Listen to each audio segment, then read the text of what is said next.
צוואה זה כשאני הולך לעורך דין, ואני אומר לו, תקשיב, אני רוצה שהיורשים שלי יהיו א' ב' ג', כל אחד יקבל מהם X, Y, Z, וזה העניין. וצו ירושה זה החוק קובע, סתם לתוך העניין, אישה שנפטרה והשאירה בעל, אז חצי הולך לבעל והיתר הולך לילדים. זה עובד לפי מנגנון מסוים שכבר קבוע בחוק.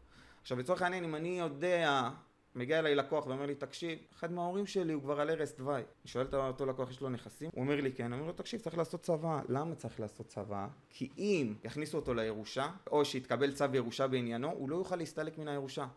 אנחנו נגיע לבית דין רבני, הוא יגיש בקשת הסתלקות, יגיע הממונה, יגיד, אני עומד על זה שהוא לא מסתלק מן הירושה, והוא לא יסתלק.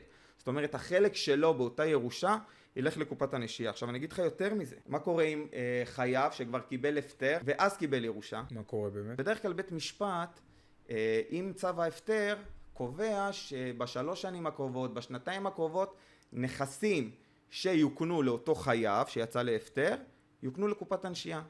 זאת אומרת שגם במצב שבו אני כבר קיבלתי הפטר, חלוט, סיימתי עם העניין של חדלות פירעון, וקיבלתי ירושה בפרק זמן שנקבע בצו ההפטר, הכסף מוקנה לקופת הנשייה ואני לא אהנה ממנו.